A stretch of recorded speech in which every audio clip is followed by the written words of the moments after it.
di podcast Gen Z bersama saya Indriana Atmaja, dan di sini saya tidak sendiri, saya ditemani oleh Wakil Kepala Madrasah Bidang Kurikulum MA Hidayatul Atfal, Ibu Syakiroh SPD. Halo Bu Syakiroh. Halo Bu Indri. Apa kabar Bu? Alhamdulillah. Alhamdulillah baik. Iya. Nah, pada podcast Gen Z kali ini kami akan berbincang-bincang ini mengenai topik yang sedang hangat diperbincangkan dalam dunia pendidikan saat ini, yaitu kurikulum merdeka dan P5 P2RA. Bu, ini kan kurikulum merdeka ini suatu hal yang baru ya Bu? Iya. Nah, kurikulum merdeka ini tuh apa sih Bu sebenarnya? Ya.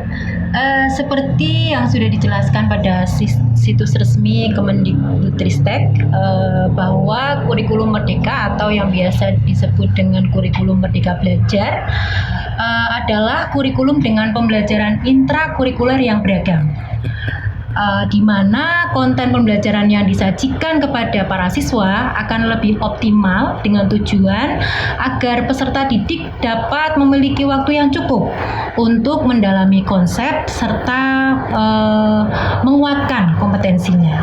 Begitu, Bu. Iya. Jadi kurikulum merdeka ini mendalami konsep. Iya. Ya. Dan ini menguatkan kompetensi para siswanya. Nah, ini yang melatar belakangi diimplementasikan kurikulum merdeka itu apa? Nah, yang menjadi latar belakang diterapkannya kurikulum merdeka belajar ini dilatar belakangi oleh adanya hasil program for International Student Assessment atau PISA yang menunjukkan bahwa 70% siswa berusia 15 tahun berada di bawah kompetensi minimum dalam memahami bacaan sederhana atau menerapkan konsep matematika dasar. Nah, skor PISA ini tidak mengalami peningkatan yang signifikan dalam 10 sampai 15 tahun terakhir. Selain itu juga adanya kesenjangan yang sangat besar antar wilayah juga antar kelompok sosial ekonomi dalam hal kualitas belajar, dan hal ini diperparah dengan adanya pandemi COVID-19. Begitu, Bu Indi. Iya.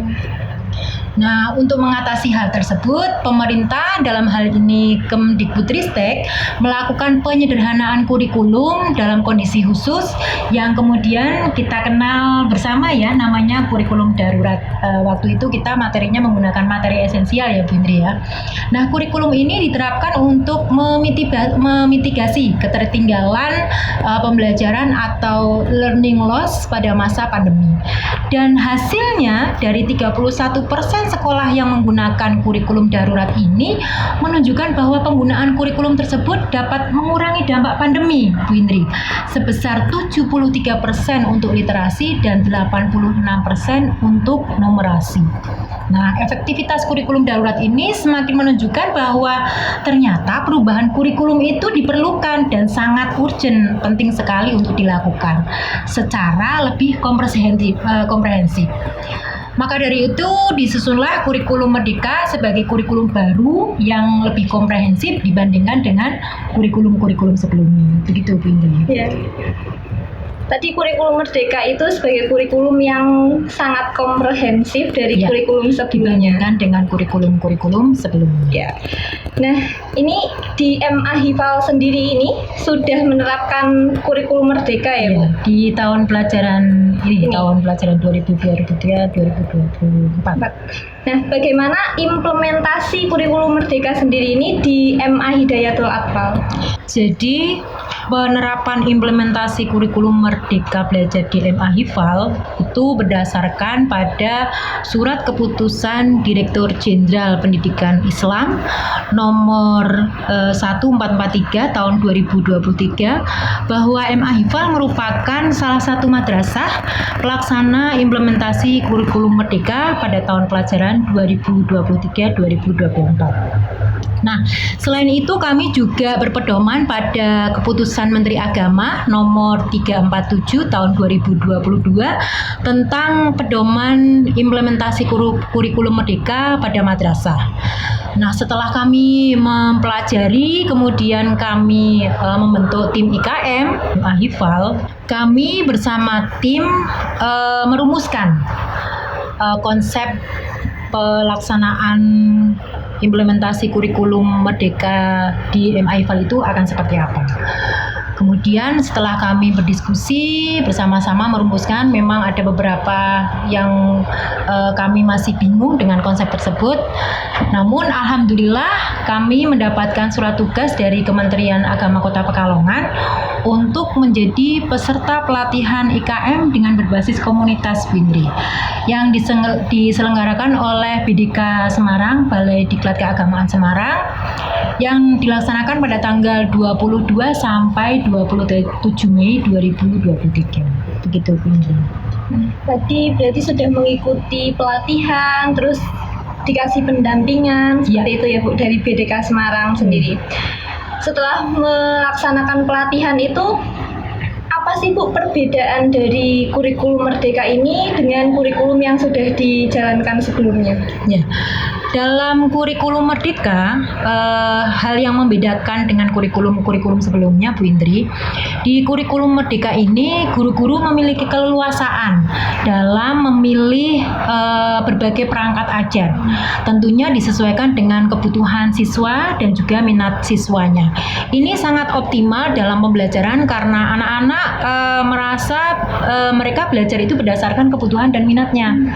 Di samping itu, kurikulum Merdeka ini berbasis proyek, Bu Indri, untuk menguatkan pencapaian profil pelajar Pancasila dan profil pelajar rahmatan lil alamin.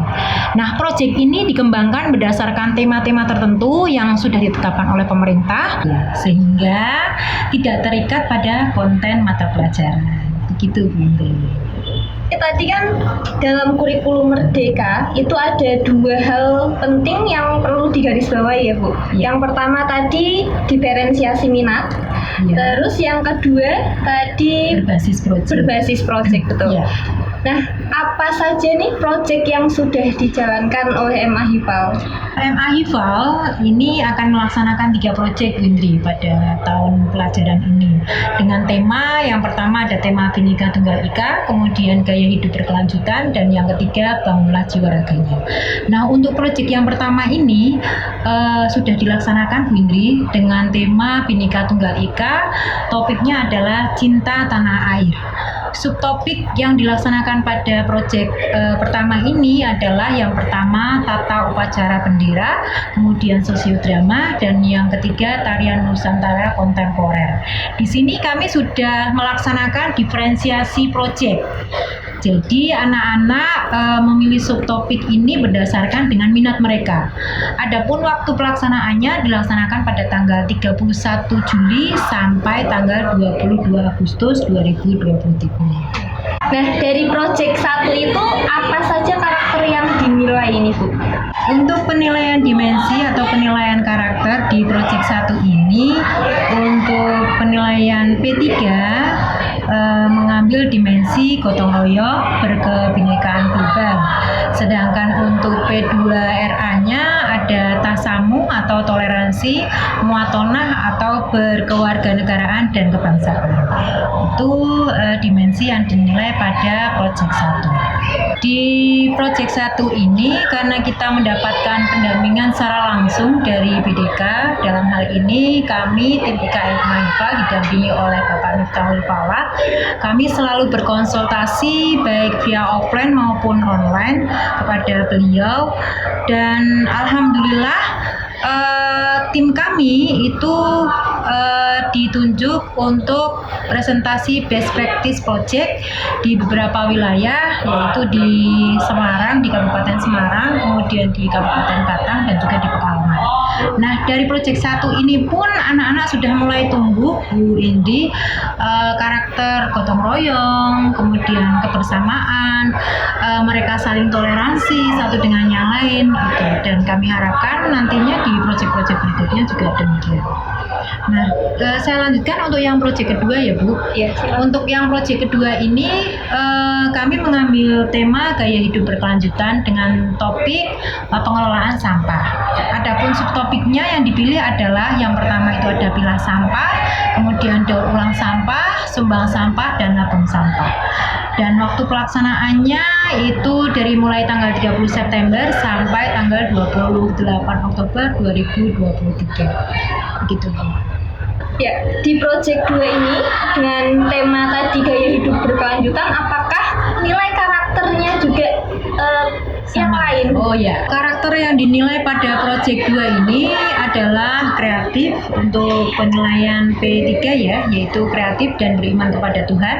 Sedangkan penilaian karakter P2RA itu adalah tatawur wa itikar atau dinamis dan inovatif. Kurikulum Merdeka ini tadi selain anak-anak belajar di dalam kelas, juga anak-anak belajar di luar kelas dengan melaksanakan proyeknya tadi ya Bu, untuk meningkatkan nilai-nilai karakter Ya. yang ada dalam diri anak-anak itu. Betul Bu Indri. Dan mereka juga antusias melaksanakannya.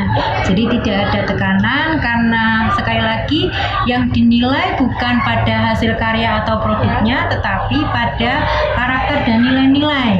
Jadi anak tidak mempunyai beban, mereka melaksanakan dengan enjoy dan terlepas dari penilaian yang sifatnya angka-angka begitu.